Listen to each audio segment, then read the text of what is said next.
Nous sommes au Conseil général du Haut-Rhin avec Charles Buttner. Merci de nous recevoir. On va évoquer ces scores, on va évoquer ce référendum. Comment vous expliquez que le Haut-Rhin a voté majoritairement non?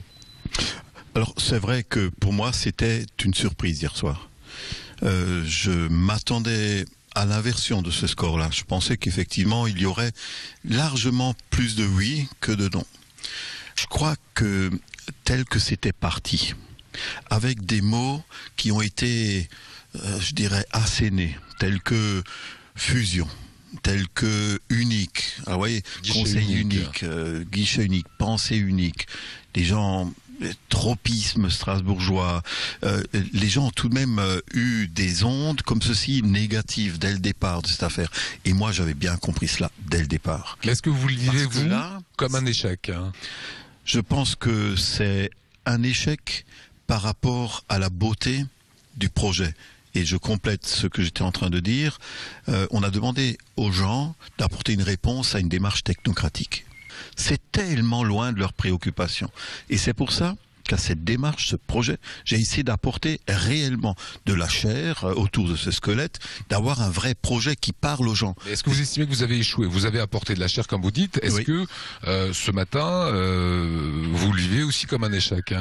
Est-ce qu'on a eu le temps de faire comprendre, partager ce projet, sa teneur, l'intérêt pour les Alsaciennes et les Alsaciens, mais vraiment l'intérêt profond et durable de ce projet, là est la vraie question. Donc là, je pense que nous avons effectivement échoué. Autant le non a fait 55% et le oui que 45%, autant par exemple dans ma ville, à Riedisheim, dans mon canton, on soit largement en faveur du oui au projet, c'est parce que les gens ont fait confiance, ont peut-être entendu le projet et ont surpassé ses peurs. Quelles sont les différences pour vous entre l'identité barinoise et l'identité haut-rhinoise? Je pense d'abord qu'il faut regarder notre histoire, qui n'est pas, j'allais dire, du tout identique.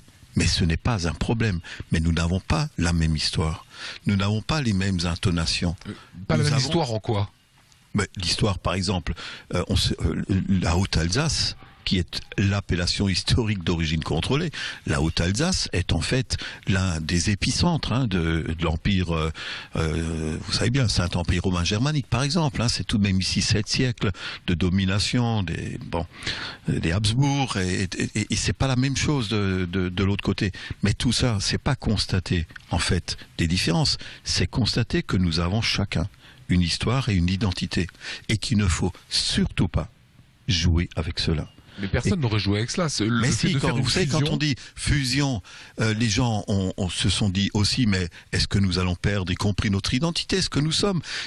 Et je l'ai dit ça aussi, et dans le projet c'est écrit, il ne faut pas jamais jouer avec les identités, sauf si on veut opposer les hommes. Est-ce qu'aujourd'hui le résultat qui est sorti va vous permettre de travailler de la même façon avec Guy-Dominique Kennel, le CG67 et Philippe Richert? Nous avons coproduit un projet qui nous rassemble et qui porte toute l'Alsace. C'est pas parce qu'une méthode échoue que le projet lui-même et toutes les espérances qu'il porte s'évanouiraient. Non, ce projet, il est là. Il faudra peut-être encore l'enrichir, certainement mieux le partager avec tout le monde. Mais je pense qu'il y a des méthodes qui permettront de continuer, en fait, de le réaliser, ce projet. La méthode n'est pas la bonne, c'est ce que vous dites.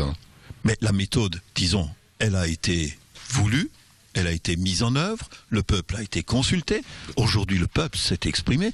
Loin de moi, mais alors loin de moi de vouloir moindrement le juger, par contre de le comprendre, oui, c'est ce que j'ai fait tout à l'heure, de comprendre ce que le peuple a dit.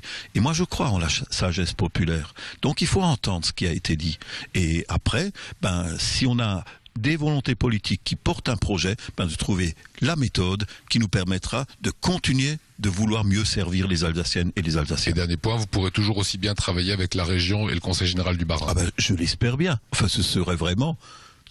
Là, ce serait peut-être à désespérer des hommes et des femmes. Mais non, on a un projet qui nous réunit. C'est pas parce qu'une méthode a échoué. Merci, Charles Buttner.